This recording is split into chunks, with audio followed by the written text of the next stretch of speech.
between you and me, right where you are right in this moment, is exactly where you were meant to be. So, wherever that may be, just be. To be a new you. Hello, beautiful people, and welcome to the Joygasmic Life podcast. Your permission slip to raise your standards and live an even more amazing life. Now, if you're feeling like that's way out of the ball game and you're really suffering with like pain in your body, guilt, shame, anxiety, depression, like these emotions run a lot of people's lives, and that's not by accident.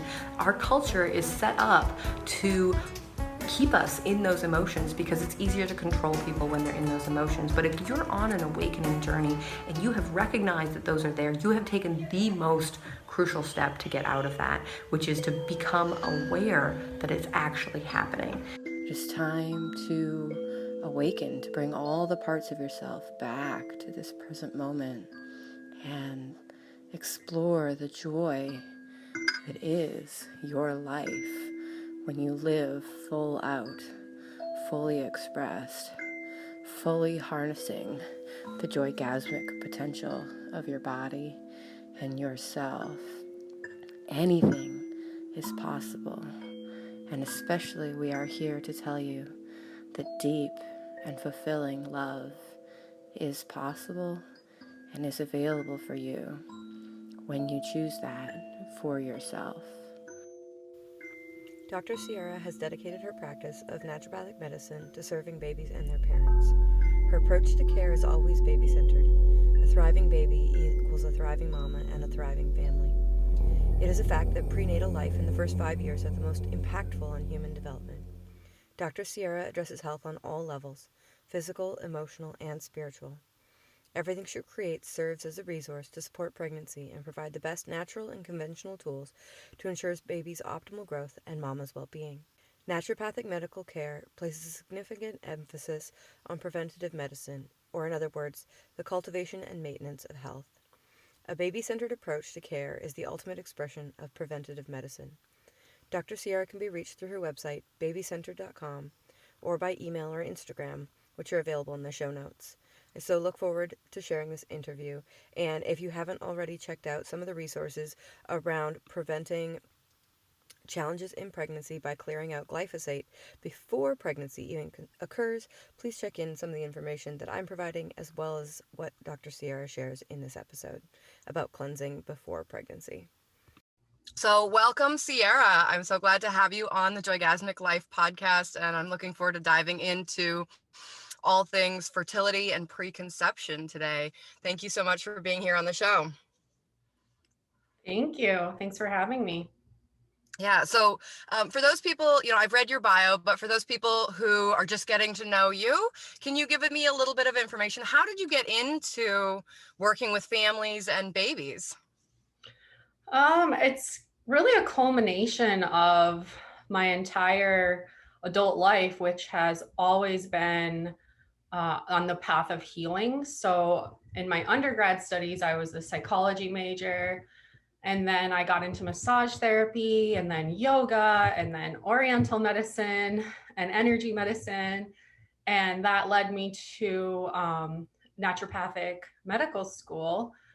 And in all of those systems, so psychology, massage, oriental medicine, all the systems really, as you dive in, they point to the prenatal window, the prenatal time of life, so time in utero, and our earliest years are the most formative on essentially the entire trajectory of our life in terms of our physical well-being and our mental emotional well-being. So trauma experienced in the womb shows very distinct patterns as development progresses. So all these different systems kept pointing me back to this time of life. And then also my natural inclination is I love babies and kids. I just find that they're so naturally in the moment and present that it's such a joy to be with them, because you just get to really be in this present moment awareness space, which is almost always fun. So Absolutely. I keep gravitating back to this time. The biggest impact is this specific energy medicine system that I studied, which is an Oriental medicine. And also, the woman who I learned from is a neuropsychologist. So she really bridges Western and Eastern philosophies. And the Wonderful. entire premise of her healing system is the prenatal origins of health. So it's really learning, it's a healing journey that gets you back to that root, the like ultimate root cause of healing, and teaches you self-care applications to balance your nervous system in a way that repairs that your earliest wounds, your earliest experiences of trauma. So it's the resolution of trauma, that particular system. And then all the dots just started connecting for me in terms of, so my bias is towards preventative medicine and really optimizing human potential. And so for me, it's like a no-brainer then to focus on the prenatal, even preconception time, because actually, if we really focus in on prenatal, we need to take one more step and look at preconception, because so many ways to think about it. But basically, the state of both the sperm and the egg, the mother and the father, prior to conceiving, is also at play here. So we can think about it on like an energetic spiritual level, but also like I always have to turn on my science brain because that's just the society we live in. And Yeah, the more science dives into this, like we're looking at genetics all the time, and epigenetics is actually the science that genetics can be modified and based on experience. And so in this preconception window, we can actually modify genetic expression. Whew. So that's just kind of my focus right now, because everything leads me back to that point. And I really believe in human potential, and that our essence is to just be so connected and feel love and joy, to have a joygasmic life. Like Yeah. that's just my disposition. So that's where I chose to focus my energies on my practice and everything that I create. Absolutely. Oh my gosh, you touched on so many things that are like juicy and exciting for me there. I think we ended up sort of talking about babies and birth and conception for some of the same reasons, which is, there's a lot of work to be done on the existing human species as it exists, but if we can prepare this next generation in a different way, if we can give them absolutely the best start, like that's the legacy that we're passing on. That's the genetic lineage that we're passing on. And absolutely, if we can do that with as little trauma as possible, as little pain as possible, with as much nutrition as possible, without sort of all of our own emotional baggage and challenging baggage going on, that's Yeah. absolutely important. And I mean, from an energetic standpoint, I remember it was like a week or two before my son was conceived, and it was like an unconscious conception. I didn't really know that's what I was doing at the time, but nevertheless, I did work on my conception right before he was conceived, and it's like I was right at the beginning of my wake up journey, so I didn't actually know that's what was happening, but Wow. like, oh, like I cleared space in my energetic field Yeah. for the experience of having a baby come through joyful sex rather than challenging sex, which is sort of the story that I was holding on to, that I had been conceived from challenging or unpleasant sex rather Yeah. than joyful, joygasmic, beautiful sex. And I think Yeah. that leads us really, really well into sort of this topic of infertility and what's going on in the world in terms of people not being able to conceive babies. IVF, intravitro fertilization. Ugh, I shouldn't have even tried. Uh, You is got it. uh, is like on the rise. It's hugely expensive, like tens of thousands of dollars, multiple rounds, invasive procedures, all sorts of stuff. And there's so much stuff so many things that we can try outside of that sort of that IVF to either help that process or to just not even need that process and literally allow the body to conceive on its own. So can you tell me a little bit about sort of where people are at when they, when they start working with you? Have they often been trying to conceive and it's not working, or are they sort of looking to like I encountered you because I'm looking to conceive, and I was like, how do I do this in the best way possible? So do you get people from both camps, or is it sort of more Yeah. one than the other? I have people from both camps. So I will say that the I've done polls and all the Facebook groups, all the moms groups. And so on my, very unscientific data collection, Yep. but in my experience, the vast majority of people are conceiving without really putting any thought into it prior. They're just kind of going Mm, for it. So maybe they yeah. are taking a prenatal vitamin and like cutting back on drinking a little bit, maybe, but for the most part, there's not much thought into like, oh, I want to have a baby in the next year. Let me look around and start like optimizing my health and my hormones and preparing our bodies and our home and our energy space and our healing work. Like that's like 25% of people that I've polled. And Yeah. so, however, That's that exciting, 20, actually. Like, that's exciting. Like 25%. Like for me, I thought the number would maybe be like 5 or like 2. So that's really exciting. But obviously you have like your own audience that's already interested in this kind of yeah, stuff. So but 25% is still incredible. That's really yeah. exciting. And so that sliver, piece of the pie is part of my group right now. Right now, I'm leading a preconception journey. It's a 4-course program. So I would say at least half of the women in that group are not currently experiencing any infertility issues as they're aware of, but they were already of the mindset that they were looking for something to prepare themselves, just Yeah. more health conscious individuals in general.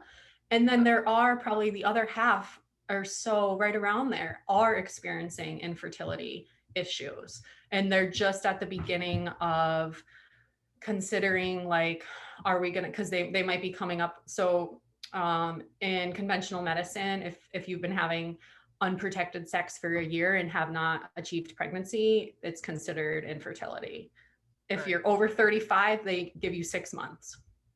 So Okay.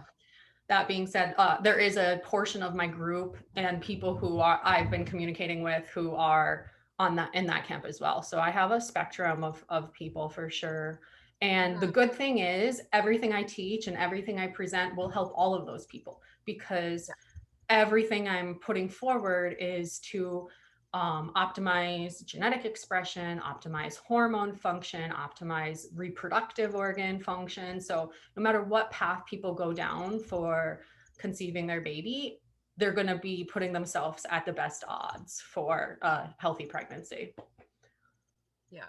Yeah. And I mean, healthy pregnancy is no small task. Like on any of those sort of mom boards, you're like, women are puking every day, multiple times a day. Women are, not able to get up. There's a huge amount of exhaustion. Their teeth are deteriorating. Like there's a whole bunch of sort of It's symptomology of underlying yeah, health issues that maybe don't present themselves until you get pregnant. And it's like, that's an issue. It's an issue not only for the mom who's like now maybe has a second baby on the way and is really exhausted and tired, but yeah, also for the baby, because it means that the mom's body is really not optimally nourished and in a hormonal space to be able to help and yeah. create that I baby in mean, the most optimal way.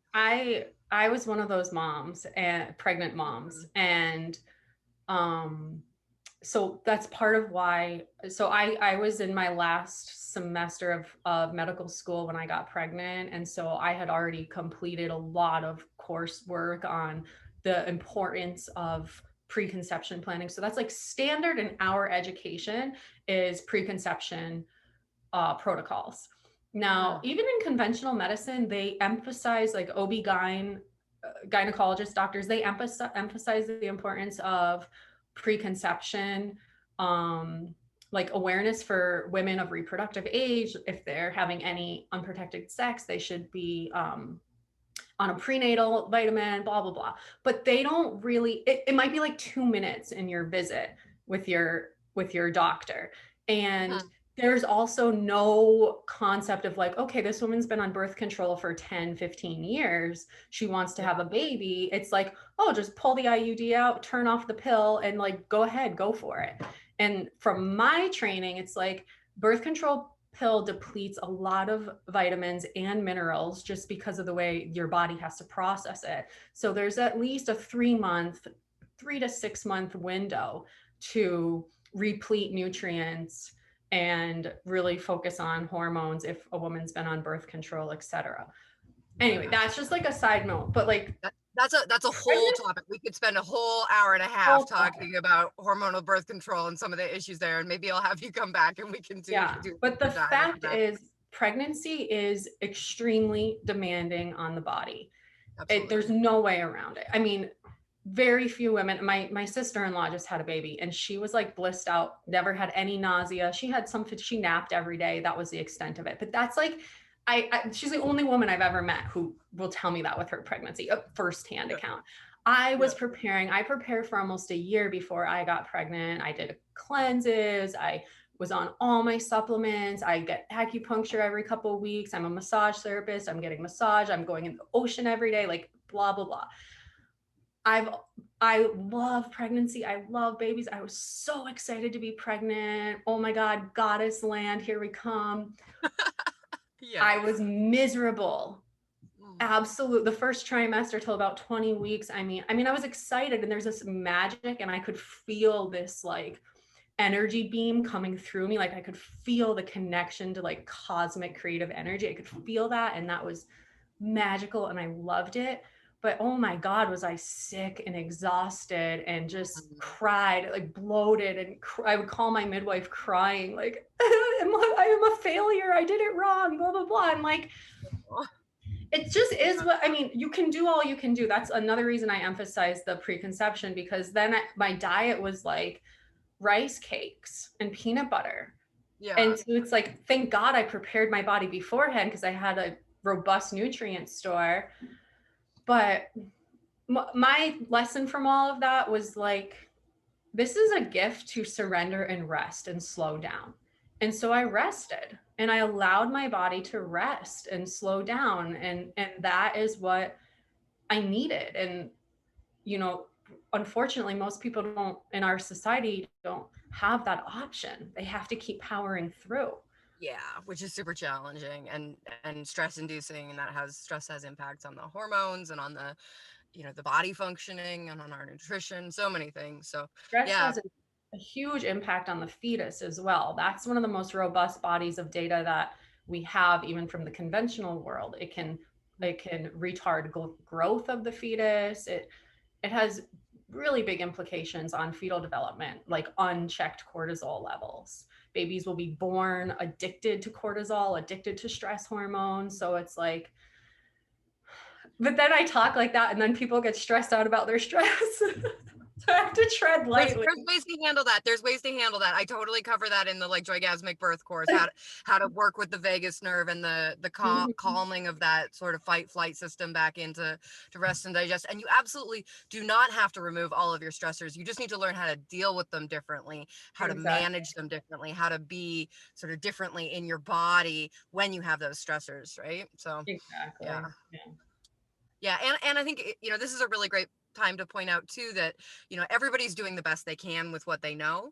So, you know, if you're listening to this and you can see that your first pregnancy or second or third, one of your previous pregnancies, you were really stressed out and you can see the impact of that on your children, it's like, just forgiveness, kindness, self-love. Like, you were doing absolutely the best that you knew how to do at the time.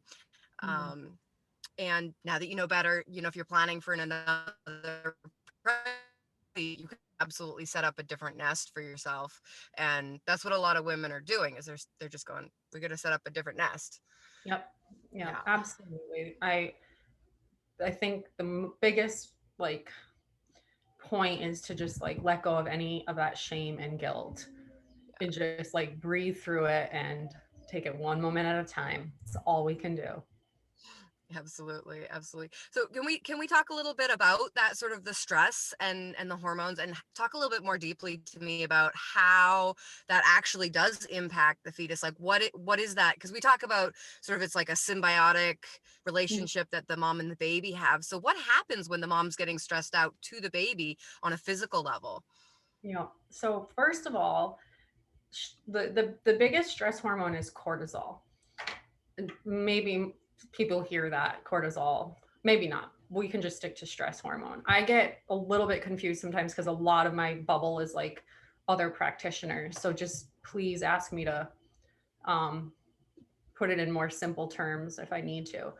But okay, so even before pregnancy, the stress hormone shares the same hormone lineage as the reproductive hormones. So the same precursors that make the reproductive hormones come from, um, they share the same precursors as the stress hormones. Hmm. So that's a chemical structure makeup that again goes through different enzyme pathways. And depending on what's going on in the body, if there's high stress, that chemical backbone will get shuttled into the stress hormone pathway, and then less will be available for the reproductive hormone pathway. So we call that the cortisol steal.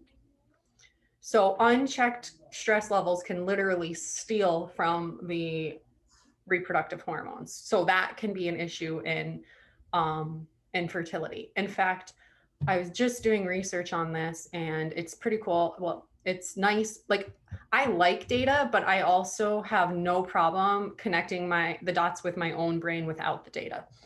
But for stress, there's a ton of, Absolutely. and couples who are experiencing infertility who go through different programs for stress management have significantly higher successful pregnancy rates. And it's, you know, my brain connects that to the regulation of that stress hormone and allowing the reproductive hormones to balance themselves out. Oh my gosh, That's that makes one like way. so much sense. So this is even prior, and that's just like super simple counseling sessions where they're in like a very conventional counseling setting of teaching them how to like manage stress and stressors. And then Breathing, um, change your thoughts, that kind of stuff. another way, even prior to conception, that stress has an impact on fertility and reproductive function is stress creates free radical damage to the cells themselves. So that means that it can, in that cellular environment, it damages the cells. So it can damage the health of the eggs. It can basically impact every stage of fertility from conception to implantation. And it's not only the stress hormone. This is where also all the other environmental toxins that essentially result in stress on the body, Right. they all feed into the same. I can send you some images that I use in my presentations if you post anything anywhere. I don't know, in the Yeah, comments or for sure. something. If you send those to me, I'll make sure they get into the show notes. There's like a blog post that goes along with the podcast, so I'll make sure they get in there. Yeah. So, and then, okay, so let's say conception happens, pregnancy is moving all along, all good. The stress hormone can easily cross the placenta and get into baby's system. Mm-hmm. So that's the point where it in the same regard that it can have like oxidative stress on the cells, it can have that stress on the developing fetus and actually get into the baby's bloodstream and Mm. has an impact on all different types of hormone processes. Absolutely. Oh my gosh. That just, I might like, part of me is just like, no, like that, just thinking about all the pregnant ladies out there who are like, and living in this like really, really stressful world. It's like, Yeah. that's, I mean, wow. humans are amazingly adaptive and resilient. I mean, there's babies being born in war zones. Yeah. Like I never underestimate our potential for resiliency. Yeah. And even though sometimes I like I don't know. I don't know about this line of thought anymore, but I still kind of use it, which is like, it's all part of the story of our story of figuring out how to be human and of just being here. So like, it Yeah, just is. absolutely. And so, you know, whatever, here I am, and here's my role to just try and share this information and, you know, see what happens, see if it can make a little ripple on somebody. Yeah, yeah, absolutely. I mean, it's impacting me. I'm like, okay, so I have a new, that piece that you shared about sort of the stress steal. I knew that stress was challenging for the body. Obviously, you're in like cortisol, it doesn't feel good, that like the blood's pumping really fast, everything's sort of racing, but it didn't, and I knew it wasn't really good for me, but I didn't really connect that it wasn't good for me because, you know, sort of the nutrition that's going into the body has a choice of either going into supporting the stress or going into supporting the relaxation and sort of baby making hormones. It's like, oh my gosh, like if that's the case, obviously, if we want to support healthy pregnancy, we absolutely have to deal with stress. We absolutely have to deal with sort of those underlying and chronic things that make it challenging to stay relaxed, because without that, and then if we think about the ladies who are sort of in this like puking experience or this like high stress with their other children and they're having a hard time with their experience of this pregnancy, it's like, well, we should be village parenting. You know, it shouldn't be one mom with 4 kids in a house with nobody else around. It should be like mom with aunts and sisters and cousins and nephews and other kids and all that. But a lot of people aren't in a place where they can snap their fingers and create that for themselves right now. Right. So learning to deal with those stress hormones in a big way is absolutely super helpful. And then I think also about sort of the experience that people have in a medical setting. You know, I tend towards sort of the free birth, orgasmic home birth, that kind of Mhm. like mindset and supporting women in that. But if I think about, a lot of women turn to that because they're having incredibly stressful interactions with their sort of Western industrial pregnancy OB or whatever sort of practitioner they're at, or they're like medically based midwife, whatever that might be. These Mhm. women are like having, you know, weekly appointments that are adding to that stress level. Got to hop in the car, got to pack all 5 kids with, got to, you know, whatever that might be. And so there's like that's adding to the stress. Yeah. And you know, we absolutely see from thousands of women across the world, hundreds and millions of women across the world over the last 100 years, who have absolutely given birth in their homes, in the backyard, in the dirt, in, you know, the middle of the jungle, wherever it is that they happen to be. There is this absolutely possibility of doing that birth just the way, not even free birth, it's just birth the way that birth has been for ages, which is supported by community and connected to people.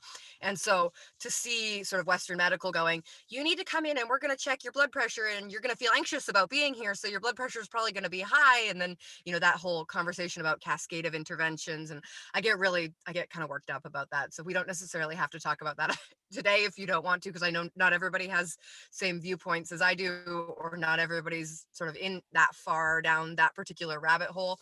Um, but can you talk to me a little bit about sort of people and their experience in the medical care setting in terms of IVF, in terms of whatever, and then what you're offering in sort of response to that? Yeah, so let's see. There's a lot. There's So a much, lot I know. here. Okay, let me just. Okay, so usually if I'm working with someone who is on the IVF path, it's because they want to make sure they're doing everything like holistic as possible.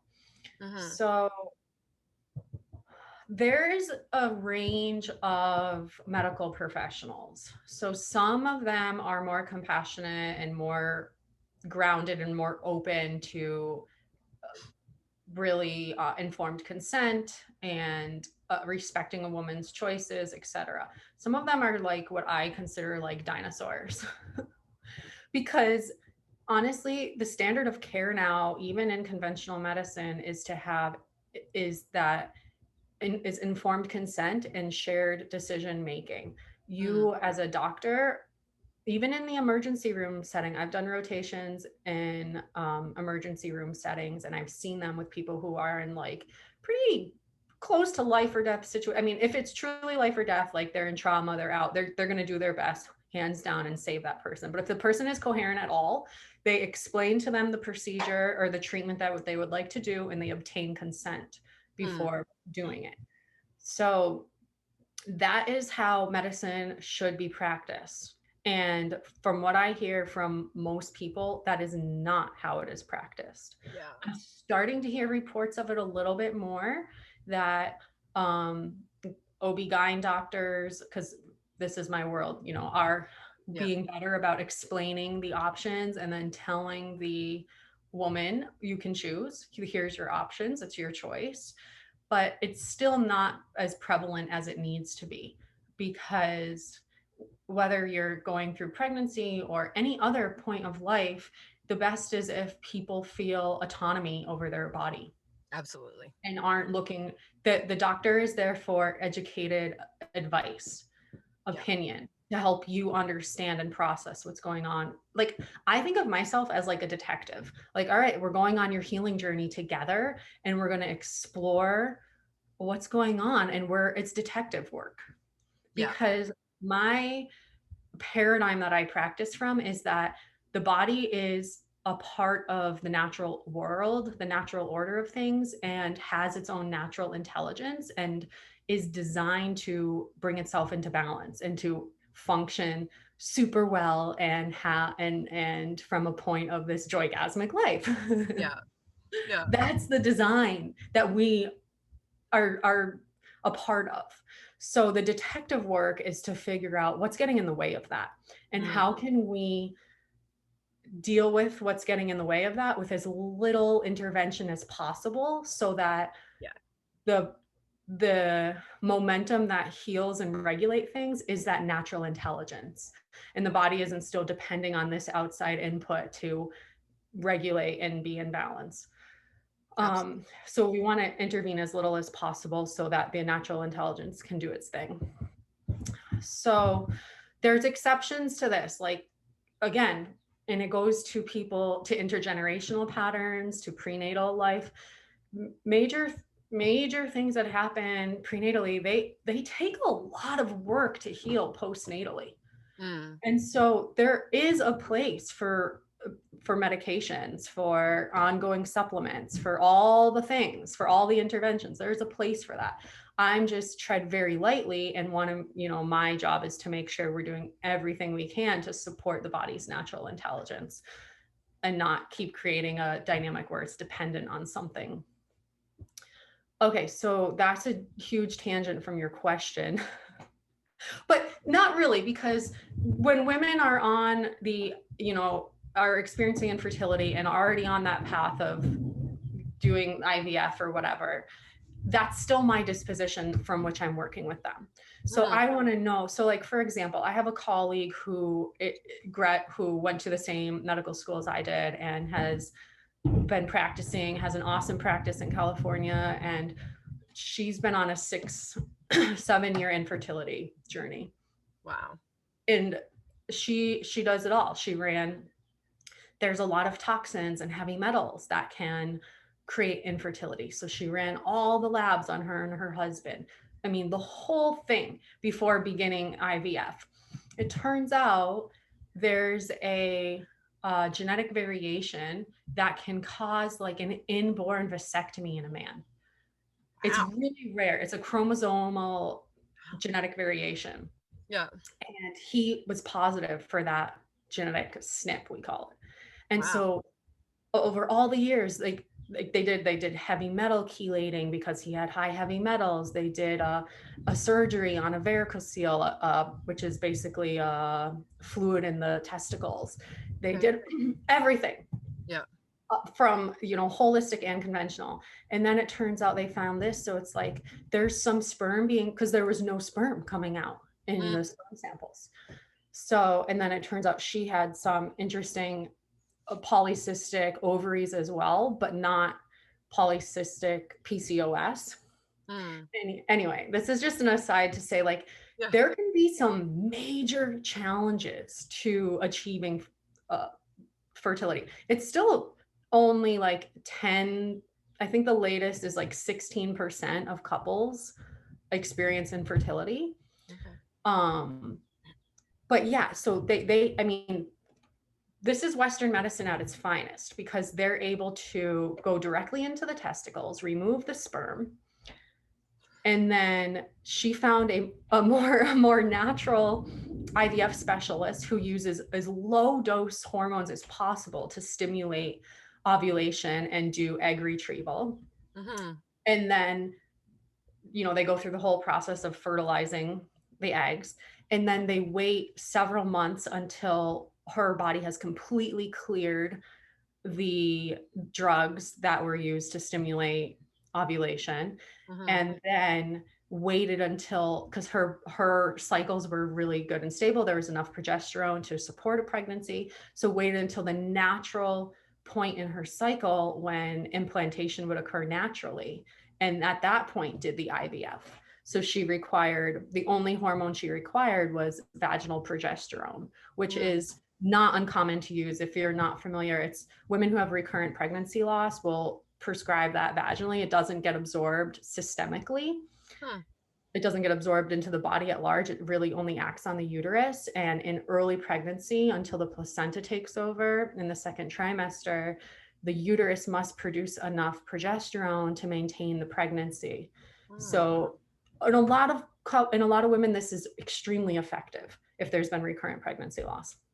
So anyway, I hope that connects. So the point is any person who's experiencing infertility, it's an extremely unique situation. Yeah. And my job in working with that person is making sure we're covering all the bases we can. And also I really see myself as a support, like even myself going into pregnancy, I had a midwife, I had my colleagues, I had my healer friends. I'm from Hawaii, and all my friends here are either healers or artists. So it's like, Yeah.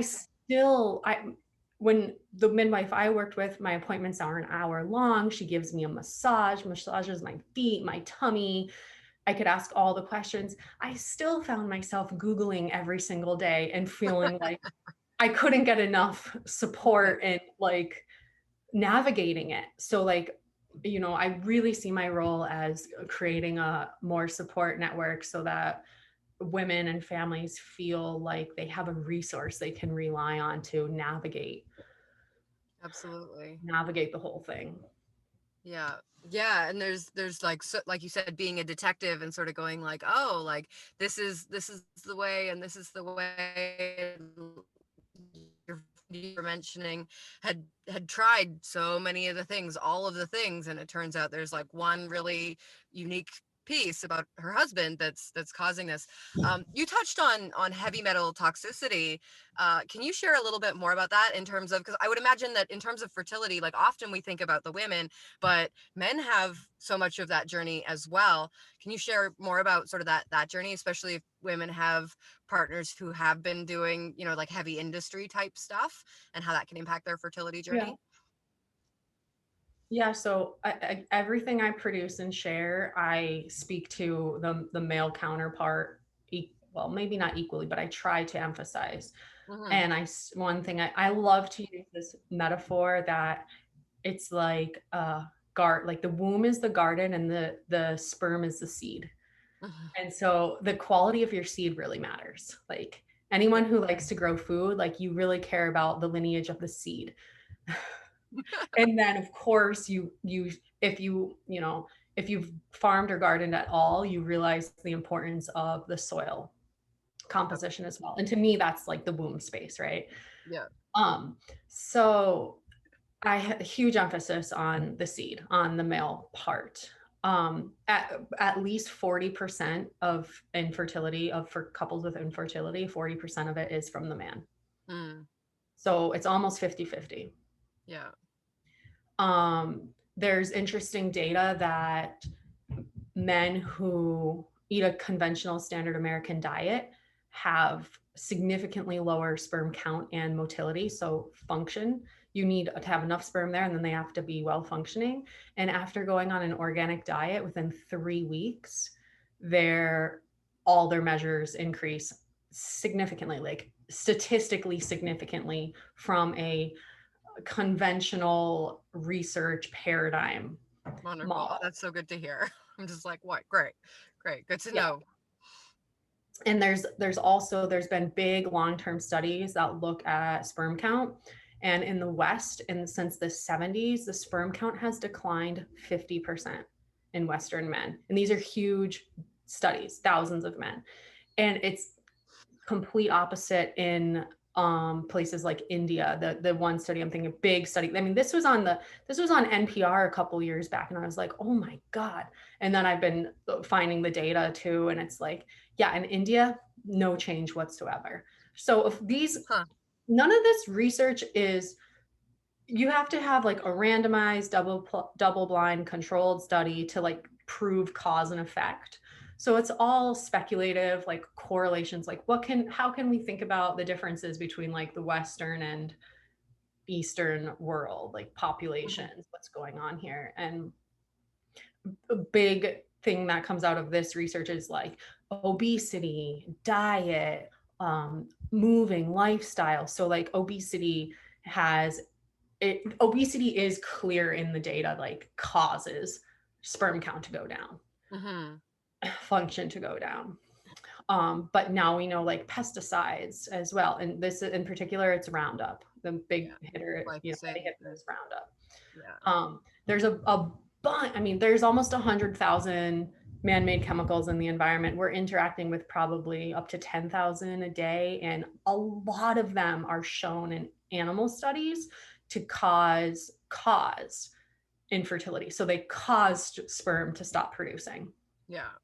I'm not going to I mean, I'd have to like pull it up to like know the specific enzyme pathways, but we can demonstrate in mice models, which have like basically the exact same reproductive system for male and female mice, that when we expose them to these chemicals, sperm production stops.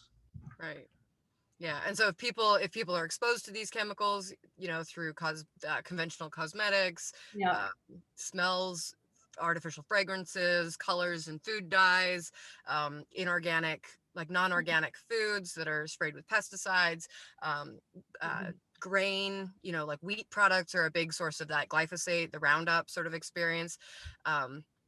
I've got a whole podcast on my rant against glyphosate and Roundup, so we don't need to get into that here. But yeah, so there's like all of these sort of contributing factors that come with, like you said, standard American diet, which is like fast food, hamburgers, even a lot of the stuff that comes in the grocery store that like is, healthy looking, even those like fruits and vegetables, if they're not organic, they still have sort of those residues and those chemicals sprayed on them in the growing process. They might look really good, but they're not necessarily really good for your body in terms of like containing and being connected to those pesticide things. So it's absolutely super important to recognize that and do that dietary work, because like you said, those toxins in the body they're causing inflammation in the body, and free radical damage, which is challenging, like putting the body in like sort of a challenge state. By default, it's not in a resting state. It's not in an optimal health state. It's sort of like struggling to survive, which a lot of people, feel they are. And then we've got all of the, so all of those environmental toxins that are coming at us, but then also, in terms of obesity, often that's linked to, the fat cells are bonding to those toxic chemicals in order to keep the organs safe from them. So then you've got like high levels of built up toxins that are just stored in your fat tissue. So obviously when we think about all of those things, it makes sense that that's not going to create an optimally fertile body. Yeah. Right? Yeah. I want to get all of that right from your understanding. That's sort of like my understanding. I just want to check in because you're the more expert on this than me. There's an excellent resource out there. I don't know if you're aware of it. It's Environmental Working Group, ewg.org. And it was created by Aaron Brockovich, which I think most people probably remember that movie. And they every year do a clean 15, dirty dozen produce list. So the cleanest 15 conventionally grown foods, lowest pesticide residue, and the dirtiest 12. So the ones that you really need to get organic. So, and they also have a whole section of their website where you can type in, they have like 40,000 they have like beauty care, personal care, cleaning companies, all that, where they have tested them. This organization does, all they do is test products and food, so you can rate your products using their resource. It's awesome. You're right about the chemicals. So there's actually a term in the literature, it's called obesogen, and it means chemicals that cause obesity. Again, we love to experiment on science loves to experiment on animals. So you expose the mice to these chemicals and it turns on the pathways that cause obesity. So the chemicals are literally causing the obesity. They're turning on the pathways. They change your metabolism. They change how the metabolism deals with calories. So yeah, with totally normal, healthy couples, no symptoms to speak of, good body mass index for their body type, 4 months is the minimum that I advocate for in preparing for pregnancy. And the first month is a cleanse.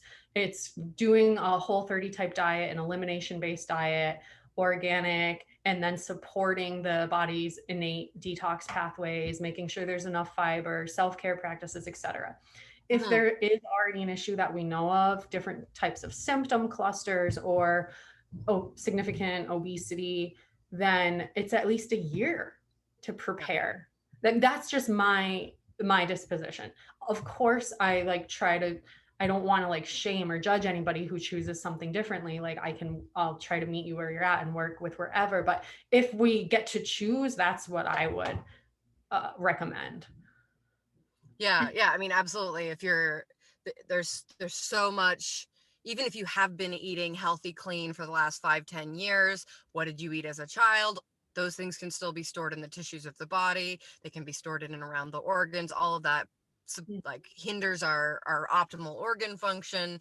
And so, if people aren't already eating organic and sort of clean in that way, then absolutely there's going to be time you need to sort of adjust to a new diet to get into the habits of doing those things to create that. And those changes are not just for you, they are for the ongoing health of your family, right? Because it's not a short-term change either. It's not like, oh, we're gonna prep for pregnancy for a year, eat really clean for a year, and then go back to our food that was causing us to be sick and unhealthy. It's like, no, absolutely, this is a radical shift in paradigm, because you're aligning yourself with optimal nutrition, you're aligning yourself with optimal health, and creating the best environment for your children. And it's a little bit sad to say that people are often not really willing to take on that journey unless they're having really big health crises, or unless they're, really wanting the best for their kids. And they're sort of going, oh, I'm doing this for my kids. And I love doing that work with people, where it's like, what are those underlying mental causes that cause you to want to stay in those patterns of eating, junk food that's really not great for you? You feel guilty and shameful about it. You feel shameful, then you eat more to tame, unraveling those patterns. I love that kind of stuff. And I absolutely enjoy that. And then, but it's really important to know. So you talked about a clean 30 diet, or clean, what did you call it? Whole30. Whole30. Okay. The Whole30 diet is I recommend that a lot for the cleanse, because there you can go whole30.com or whatever, and there's also foods in the store that are Whole30 approved. And so there's tons of resources. There's cookbooks, there's shopping lists, there's all kinds of the most robust resource out there for a cleanse type diet. And the only reason I can endorse it is because it is completely built off of an elimination diet, which is a gold standard in naturopathic medicine of figuring out your food sensitivities. So food sensitivities, also people call them food allergies. I use sensitivity because when most people hear allergy, they think of a big inflammatory response. That's obvious. But if your gut and your immune system is sensitive to proteins in certain foods, it'll create a immune response in the gut. So the body develops actually antibodies to certain foods and causes inflammation in the gut, which of course causes inflammation everywhere. And so we do a lot of blood work to test the blood and see what antibodies are floating around, which is pretty good, but it's not the best for really figuring out and healing from those food sensitivities. The best thing is the elimination diet, which the Whole30 diet is modeled after. Got it. So I appreciate that organization because they have so many resources now available for people, but it's basically like no grains, no processed sugars, no legumes, no beans, no dairy, all the big heavy hitters that are known to cause inflammation in the gut. And it's like, it should be called the Whole45 or 60 because you need to go 30 days, 100% on, absolutely no introducing any of these potential triggers to your system. And then after that 30 days, you need to do a strategic reintroduction. So after 30 days, I really want my first thing to be cheddar cheese. That's it. I'm doing cheddar cheese for, the next 3 days. And that's it. That's the only other food I'm bringing back in. And then I monitor my symptoms and my reactions. So long term, if the gut is really tight and healed and functioning well, and you have an awesome microbiome, there should not be an issue with eating any of those foods. There might be an issue if you eat them every day, 3 times a day, but the body should be able to deal with some foods that may, when there's too much, be inflammatory, but here and there, no problem. So like people like get freaked out about like, forever losing their favorite foods, right? Yeah, having a restrictive diet, but I really try to like emphasize, look, this is temporary, and like in the long term, people feel so much better. So this was the first month in my course was the cleanse and using the Whole30. And one of the couples, the husband has chronic heartburn, all the time heartburn. And it went away completely, 100%. Because there's not that inflammation. Like like for some people, heartburn is inflammation in the gut. Yeah.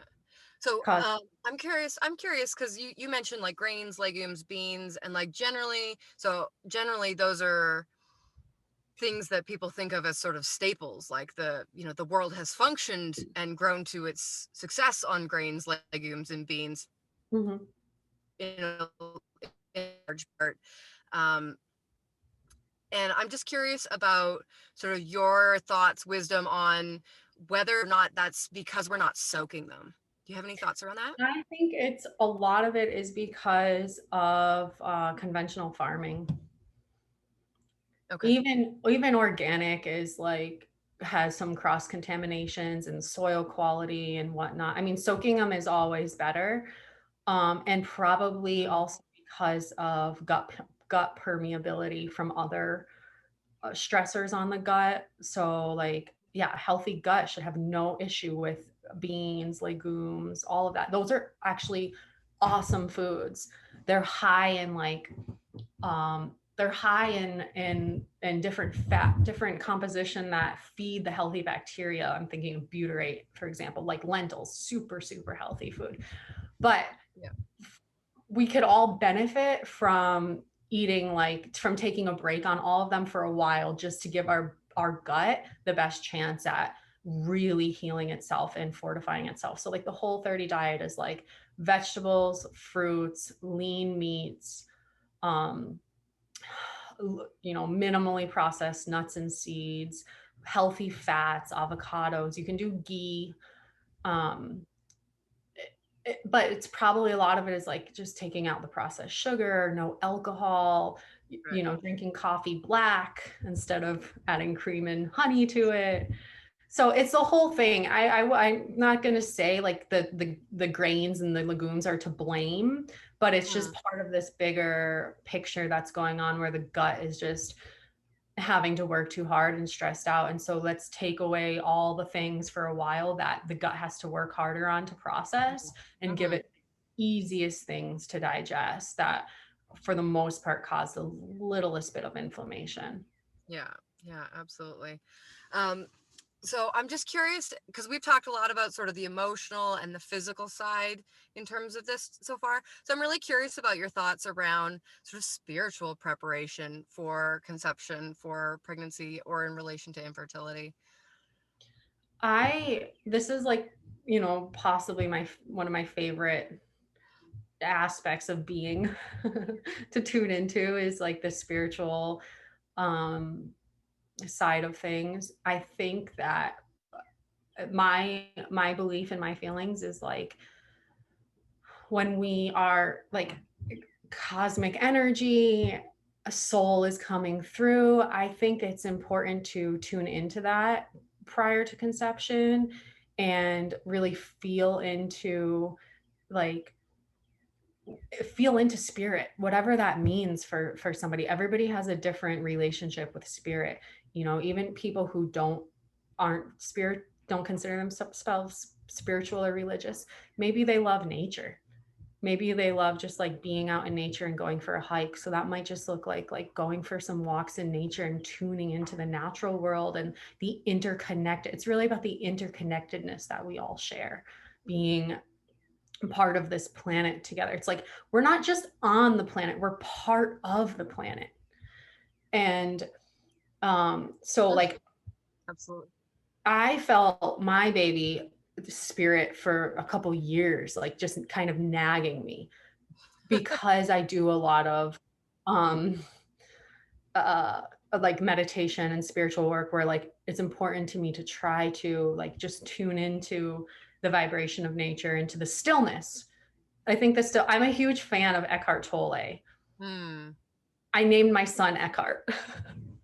A huge fan, clearly. Yeah, that's beautiful. But his name is Eckhart Kavai. It means living water. Hmm. And I didn't have his first name when he was born. We had a kind of a list, but not really. We just didn't have his first name. I'm like, we'll get it when he's born. The second I looked at him and he looked at me, I heard his name like kept going over and ringing in a bell in my head, like baby Eckhart, baby Ecky. Oh. So it was like crystal clear, like there was no denying it. So like, okay, he looked like a miniature Eckhart Tolle. He was just like this monk alien guy. Oh, that's so beautiful. So anyway, Eckhart Tolle talks about the stillness. Like that's the key is to go into the stillness, into the spaciousness of life, to having a life where you can feel just at peace. Hmm. Um, and so I think that's like for me that's how I access spirit, is trying to just tune into the spaciousness, into the stillness of life, and just feeling what is there, what. I hope you've been enjoying the podcast so far. And I want to invite you to continue listening and hear Sierra's answer about the spiritual aspects of pregnancy and preconception in the membership area of the Joygasmic Life podcast. So we do make a lot of this content available for free. And in order to continue supporting my journey and the creation of this content for free, we do offer upgraded experiences for the members, including video from the entire episode and extra bonus content, which is usually about half an hour. In this case, Sierra's bonus content includes her take on the spiritual aspect of the stillness that can be so essential for connecting with that preconception and calling it baby, as well as her birth story, which is an incredible journey of self advocacy, having done everything that she knew how to do, knowing that she had the ability to claim her power and heal from any of the trauma that may have happened that happened during her transfer, and her wonderful experience of a pain-free birth. We get into all of that, as well as a little bit more information about how you can get a hold of her in the membership section and in the membership section of the podcast. You can absolutely click on the link that is in this video or audio version. It's in the show notes. Upgrade your membership, and then you will get access to not only this episode, but also hundreds of other episodes where I have shared the video content For your viewing pleasure, there are lots of beautiful facial expressions, aha moments, and silly things that just don't really come through on audio only. And so I absolutely encourage you to join the membership. It is available on a pay what you can level. And so nothing should stop you from saying yes to yourself if you're really curious about hearing more about Sierra's story. I absolutely look forward to having you in the membership, and it includes lots of bonus content like the Joygasmic Birth e-course, the Joygasm experience, which is a way of anchoring incredible amounts of pleasure and energy into your body, as well as upcoming modules like spiritual conception, relationship recovery, and circles of commitment, how to rescue your relationship when it is heading towards divorce. We have so much, and I am absolutely passionate about supporting you to keep your relationship together, be healthy, thriving, exploring, and connecting with you, yourself, your spiritual self, your partner, and your family in ways that are utterly fulfilling and joygasmic. And I absolutely love when new members join and we get to hear about their journeys and explore with them in the Joygasm Alchemy calls and Mom Mondays. Speaking of Mom Mondays, if you have not joined in, this is a power-packed hour where I open up space for you to connect in and ask any sort of question that you might have about your momming journey.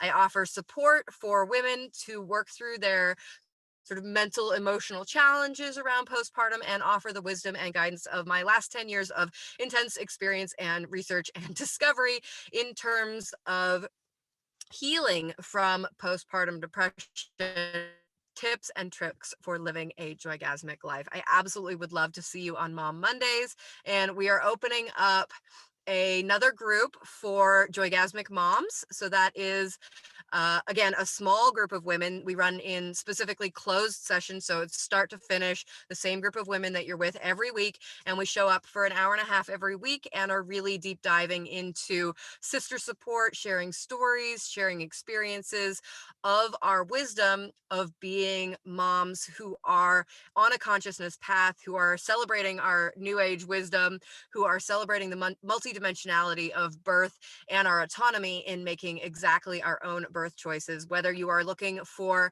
more support as you approach your free birth, whether you are looking for minimally assisted birth or midwife or doula or traditional birth keeper assisted birth, this can absolutely be a place where you can get your sister support, your woman time, your you time, and claim that space to help you really have the reflection time to be able to make choices that absolutely support you to be living your most joygasmic life. I would love to have you as part of any or all of these groups. And again, all of them are available on a pay what you want model so that finances do not have to stop you from joining this experience. I have personally absolutely been there in terms of challenges with finances, and I want to make sure that this work is available to anyone who feels really, really called to be here. So if that's you and you're still listening, probably it is, head over to elenaharder.com/joygasm to find out more about the many, many offerings that I have for you and to join in to the member. Much, much love to you. The links for everything are in the show notes, and I'll see you next episode.